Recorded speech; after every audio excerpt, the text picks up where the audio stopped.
All right, now let's learn about this device here.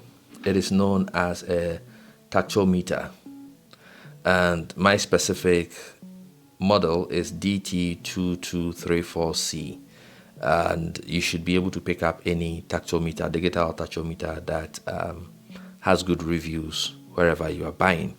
Now, this device helps you to measure the RPMs, which stands for the revolutions per minute of your electric motors. And how it works is that, I don't know if the camera can see it, but when I press it, you see some red light come up from inside there, right? And they usually also come with some strips of tapes like this. I will demonstrate that very soon. But essentially, you take a piece of this tape, you stick it on the shaft. I mean, at this point I can't put it on this shaft, so I'm going to use this wheel. So you put it somewhere here, and then you press and hold and shine the light on it.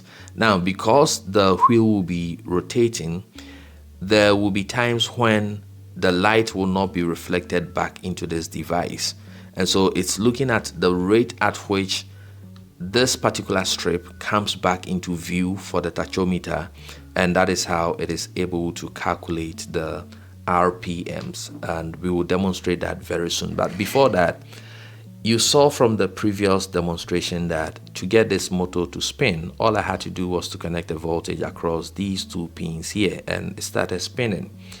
Meanwhile, this motor here has 6 cables coming out of it, and this one also has 6 cables. Now, if you look at all the motors that have 6 cables coming out of them, and you compare them with the ones that do not have, okay, so this one doesn't have, and this one also doesn't have, it has just 2 cables coming out of it. You see that the ones that has more than 2 cables and usually have 6, they have some PCB at the back of the motor, and this is known as an encoder. This device here is what is going to help us in everything we are going to learn in this course.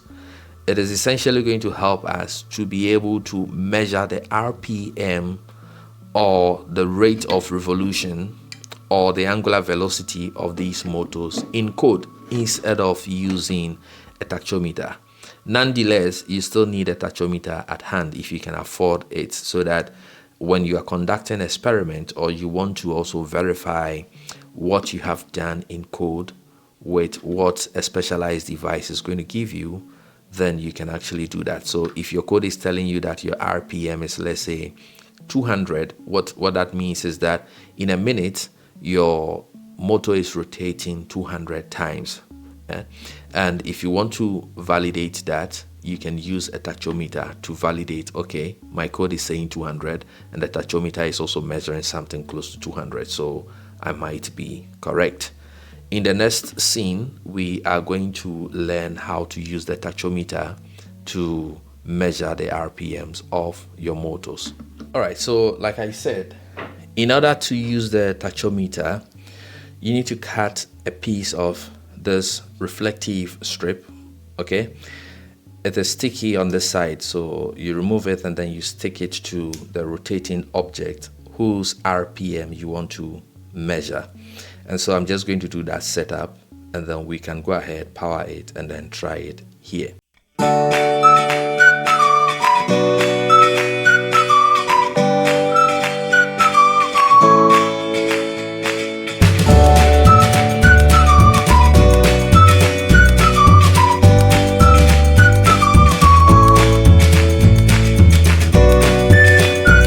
All right, it was a bit difficult getting the sticker to stick because of the texture on the wheel, but I guess it's going to work this way.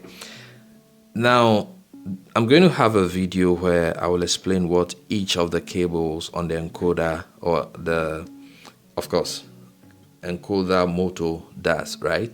But for this experiment, I want you to just note that the far end cables. Okay, so the cable on the far left and the cable on the far right is what you need to be able to power the motor and get it spinning. So I'm just going to connect a power source across them. So I'm going to put this one to the negative, and I'm going to take the far right and I'm going to put it to the positive like this. Okay, now I haven't turned on the power supply, that is why it is not spinning. And then we are going to hold our tachometer close by, and then we will press. You can see that the red light it uses to measure the RPM is already on, right?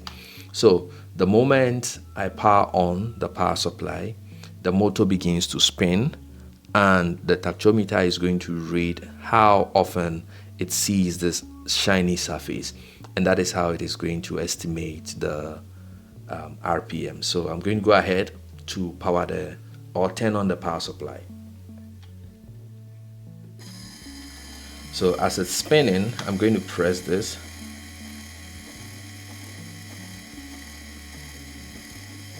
And let me bring the tachometer into view. Okay, now I need to do this again. Okay, so because the sticker wasn't sticking properly to the surface of the other wheel, I've changed the motor that has this wheel. It's sticking quite okay, and so we repeat the experiment again, right? So I'm going to turn on the power supply to the motor, and then I'll just press the test on the tachometer and we should see the reading.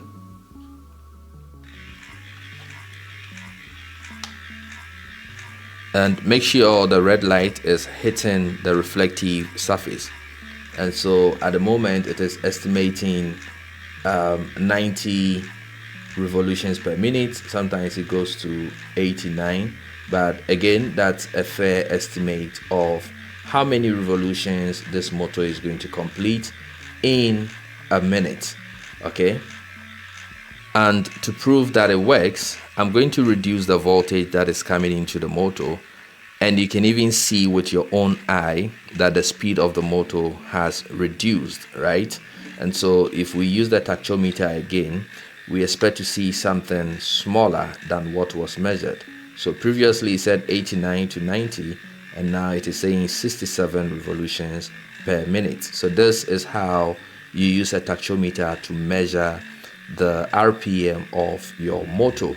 But again, this is not what we want to do in this course. What we want to do in this course is to leverage the encoder that is fixed to the motor, and then use it to be able to, first of all, get it to move at a particular RPM or to a particular position, and also be able to measure the RPM, like to verify that the RPM we are setting it to rotate at is indeed what it is rotating at. So there's a lot more we have to learn, and I'll see you in the next videos.